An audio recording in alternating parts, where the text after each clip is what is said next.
reçu en channeling un message de Raphaël. Alors, pas le Raphaël qu'on connaît, un autre. Je t'expliquerai à la fin de la vidéo, une fois que je t'aurai donné ce message.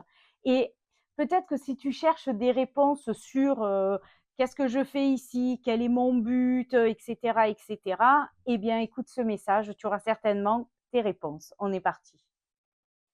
Devant tant de meurtrissures, de souffrances et de colère, nous venons ici vous apporter quelques paroles d'espoir et d'explication.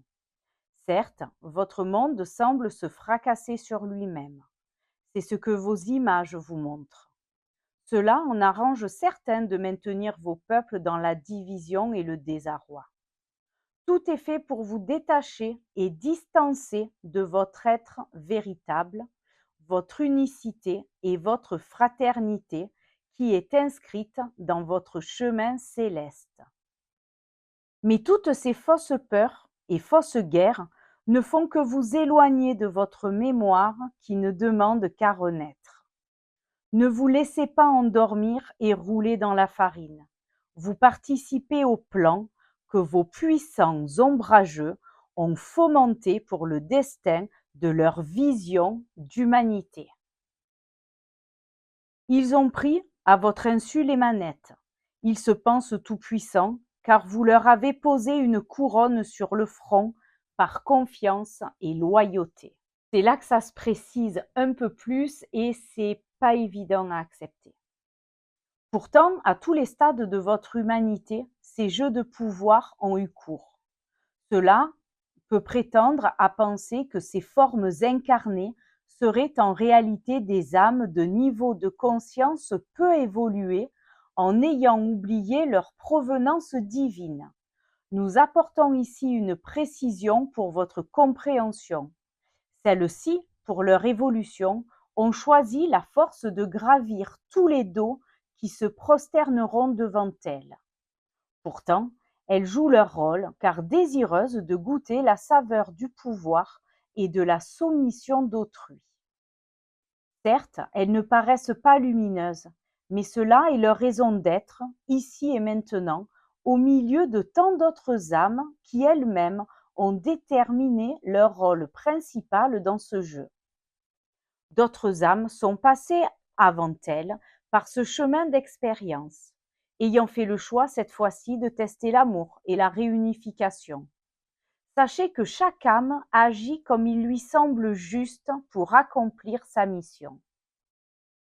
Nous avons une attention toute particulière pour toutes les âmes qui se pensent inutiles, seules et en difficulté permanente. Que celles-ci soient conscientes que ce choix leur appartient. Les souffrances et les maladies font également partie de ce choix d'expérience. Rien n'est précisément dû au hasard. Pour le dire simplement, vous devez en passer par là pour vous libérer. Nous libérer de quoi, pourriez-vous nous demander? Eh bien, chaque âme pour une chose différente. La libération de l'emprise, pour aller au plus simple, mais aussi pour vous libérer de la peur, de la colère, de la notion de richesse, peu importe. Vous expérimentez simplement la libération pour ouvrir enfin votre mémoire à votre mission sacrée. Nous vous disons ceci. Oui, la folie humaine peut être d'une rude brutalité, mais rien n'est pour rien. Cela est ainsi. Souvenez-vous que la lumière est présente, même dans les recoins les plus sombres. Tout ceci peut être difficile à entendre. Nous voyons vos réticences et le sentons dans votre aura, mais cela est ainsi, mes chers frères et sœurs d'âme. Vous y gagneriez tellement à élever votre conscience pour des desseins plus lumineux, plus constructifs pour votre humanité. Votre fin est proche en vous comportant comme les premiers hommes. Vos civilisations ont fait tant de merveilles.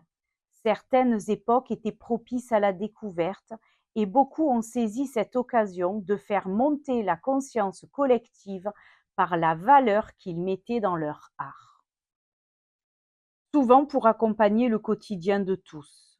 Mais au-delà de cette beauté, des âmes noires et perfides nourris d'un instinct de prédation, se sont accaparés tous ces bijoux d'humanité et de transcendance pour semer la mort et accumuler dans l'ombre tant de richesses. Vos outils les plus fabuleux sont devenus, pour ceux qui voulaient devenir les rois du monde, eh bien sont devenus des outils de destruction et de soumission. Certes, chacun goûte à ce qui lui a manqué pendant son expérience ultérieure, chacun son chemin et son libre arbitre. Nous respectons cette loi, mais nous venons poser ici une vérité ne dérogeant pas à celle-ci. Devez-vous à ce point souffrir ou jouir pour expérimenter toutes les facettes de cette expérience d'humanité? Nous vous disons, relevez-vous malgré vos souffrances, malgré vos blessures que vous pensez être profondément réelles.